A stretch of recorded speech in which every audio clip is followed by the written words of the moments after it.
low prep differentiated instruction, which most of it, you still have the same amount of prep on the front side when you're planning, but the way you divide it up or the way you set up your planning helps you in the long run when you're actually in the class.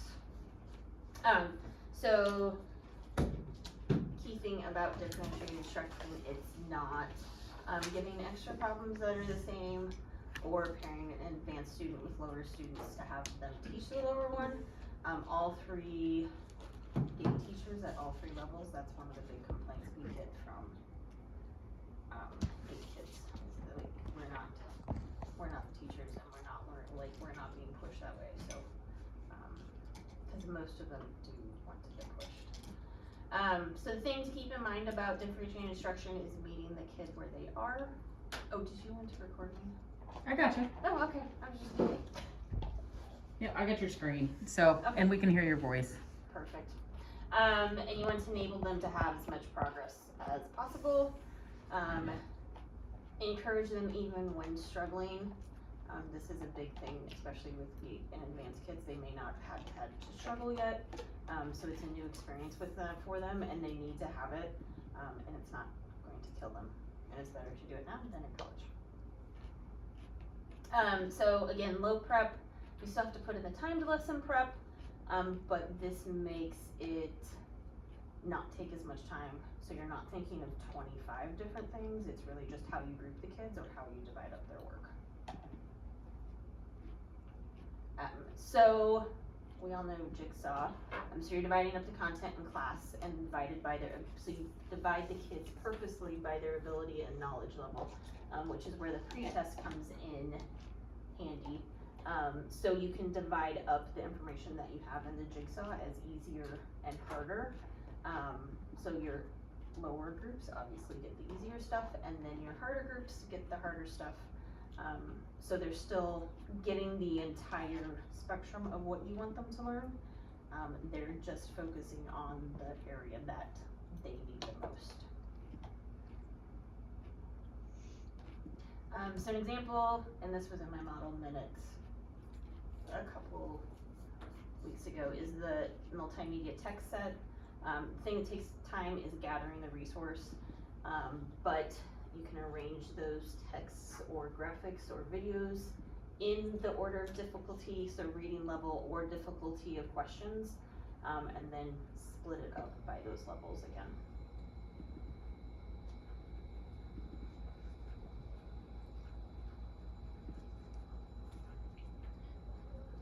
In your model minute, was that like, did you have a full example too, or is it just, okay, I'll have to look, yeah, I'm gonna write it down. Is it the intro to ed one that you showed Yeah. an example? And there's one, the English one folder for Shakespeare. Oh, cool, okay, thank you.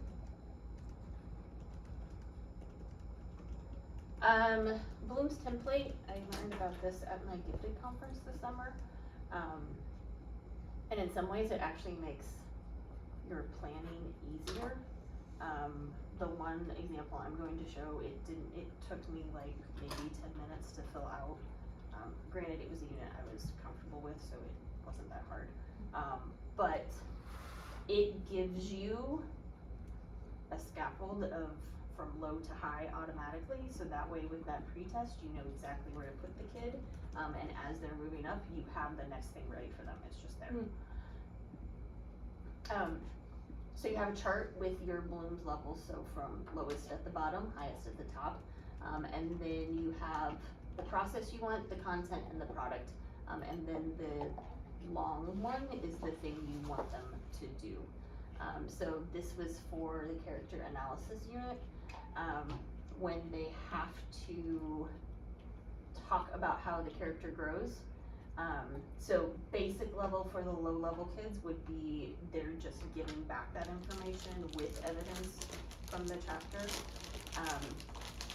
Next level, they're still doing that, but they're adding in what other characters say from that. And so with the lower kids, I would just have them do a basic written summary of it, or maybe a flip grid to explain it to me.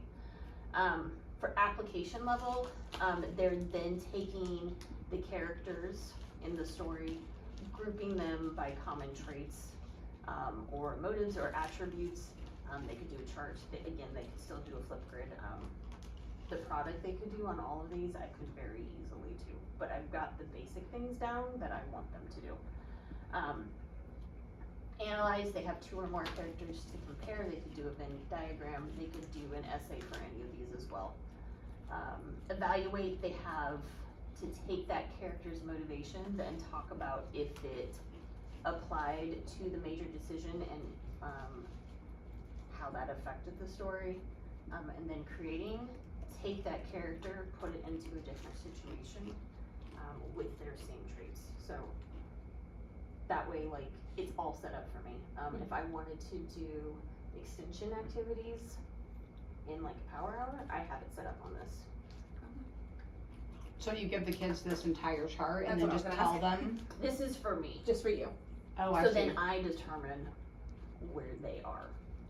Okay, Cause like in the conference, they talked about if you gave this, some teachers do, and they may just say, they may black out like the bottom 3 if they're at analyze, because if they're at a certain level, they could always go higher. mm-hmm, So your lower kids, you could give the whole thing and see where they are. mm-hmm, But if they tried like evaluate and totally bombed it, you can have them dial it back and go back. So even if they did one of these and they bomb it, then you can lower it for like the reassessment. So it's definitely a choice that like, it's not a bad thing to show them these charts. I No. feel like that's something, like a way you can use it. If they're at the create level, I wouldn't show them though, Because otherwise because it's they'll like, I take the did it. easy way out. Yeah. Although if you did create, you could probably show them like create and evaluate, like these are your 2 choices to do. Okay. So you could still use it as a choice board. So it's really up to you if you wanted to give it to the kids, but, yeah, this applies to a lot of things we do, cause you can do it, like here's another reassessment, because you were lower, like all that good stuff. And you can be more detailed with it if you wanted to, I just kept it very brief. Sure. And so you kind of like fill it out, like with the, like the, or is this like already filled out, like as far as like the products extra? No, you get to pick the products. Okay, and you Um, fill in what that will right. look like for each So level. yeah, and the Okay. content is basically what's my essential learning. Okay. Or my main standard for that. Okay.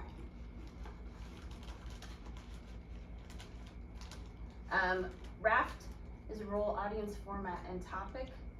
It's a writing or project strategy.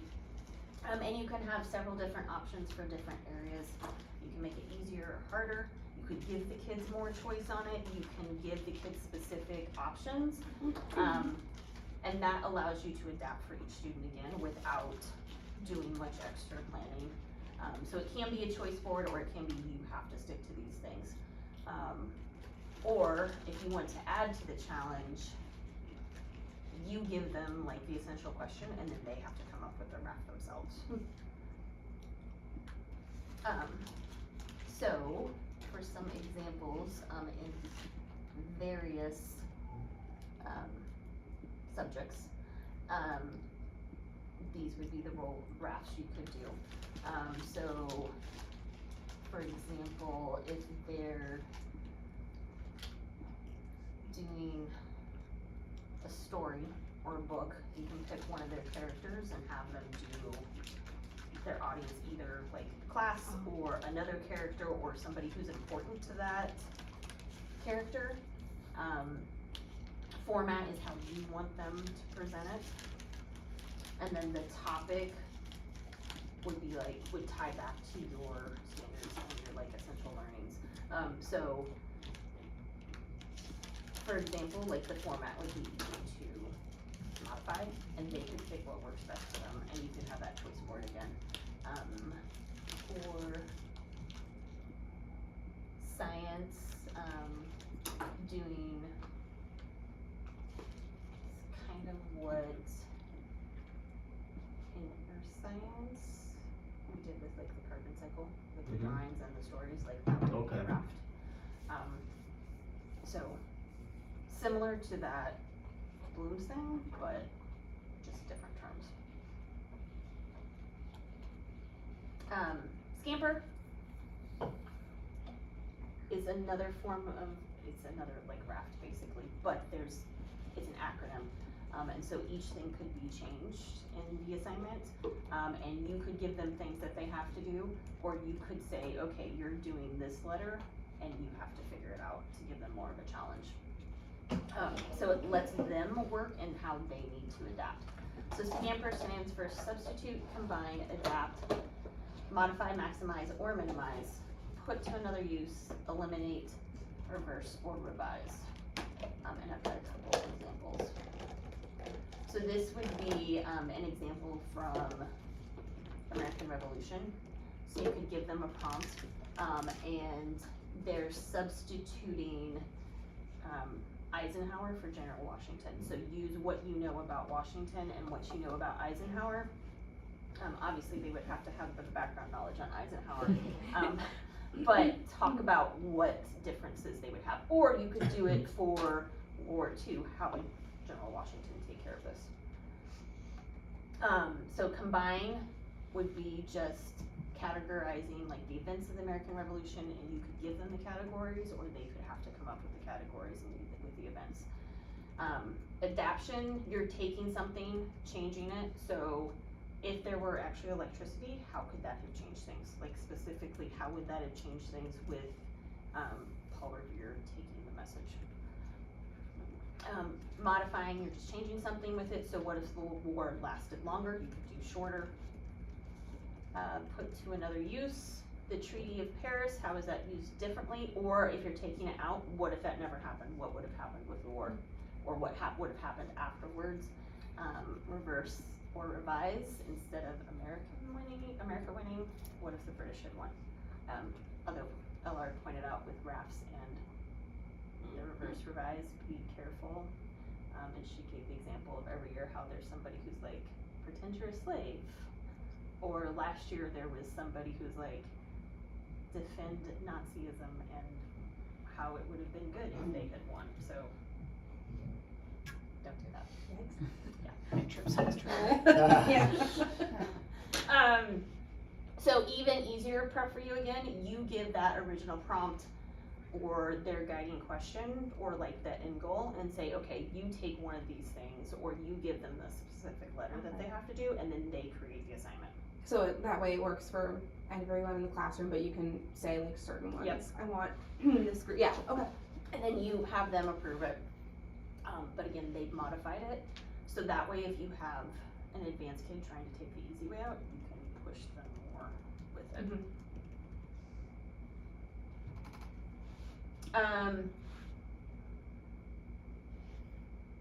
So an example of what I did with this in ELA this year was in the podcast unit. The day before Thanksgiving break, we watched Charlie Brown's Thanksgiving, and we took like our examples from podcasts and what we learned. And since it was a video, I was like, okay, how would you make this into a podcast using these terms? So that was modifying it. And it made another good formative, so I could see what they understood and what they didn't. Other low preps, Genius Hour, they're picking the topic, and then they create and research the final product. You can give them as much leniency on the final project, so English 1 uses this for podcasts, book clubs, ELA does, so they have the topic, they pick the books on their interests. The final project can be the same or different, just needs to show your standard. A lot of times we think of differentiating instruction as actual activities like that, but it can also be grouping. So there's several options. For example, clock partners, you have your 12 times the spots, or you can do like noon, 3, 6, 9. And then you say after, for like a think, pair, share, go to your whatever partner. So that gets them talking to other kids and seeing different perspectives and getting different types of feedback. That's more of a process differentiated instruction, but it makes sure they're not stagnant in the same groups and same perspectives.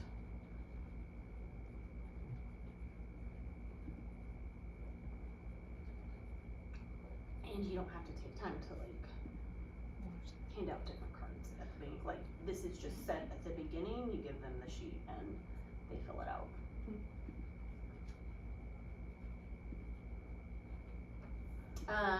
So this kind of goes with what we just talked about, think, pair, share. You could actually assign a partner on this one. It can be based on ability level, and this could actually be a higher or lower, but also just thought process. So it gives them time to think through the answer. They're getting feedback from other students, and it's lower threat because they don't have to get the answers immediately. Tiering is what I kind of talked about with the balloons chart. So you're going from the beginning lower to level, and the pre-test determines where the kids are, and then you have them do the work from that point upward. So if you gave them the choice board, they know exactly where they are and where they need to be. And this is an example with vocab. So the introductory is you define terms. Second level, they would compare them somehow. Third level, they have to use it correctly in conversation or writing. And fourth level, they have to use it strategically to obtain a particular result, so applying them to an activity. So that's the most sophisticated. So none of these take much extra time than your normal prep time. You can also just have a discussion with the student, like what works best for you, what can I do to help you? And have them say, this is what I want to do, and then you're not creating the other items, you are. They are. And as part of my day job, I can also like help or co-teach. Awesome. Thank you. No problem. I really like the Bloom's ones. I like the structure of that one a lot. And it really didn't take, if you're comfortable with the unit, it doesn't take that long. Right. Yeah. Just being more intentional too with like those. Right. I think that's the place I'm always like, oh, my students aren't meeting the standard and relearning more so than extension sometimes. And I think that like there are easy steps like this that I just need to be more aware of and try out more. Can you get a copy of that slide? Yeah. Or I can, I'll email it out later we'll steal it? I'll put you on. Thanks so much, Thank you. Beth. Yes, thank you, I'll Beth. say this is what I got. I'll give you credit. too. You don't. All right, back to it. Yeah. Thank you. You're welcome, thank you.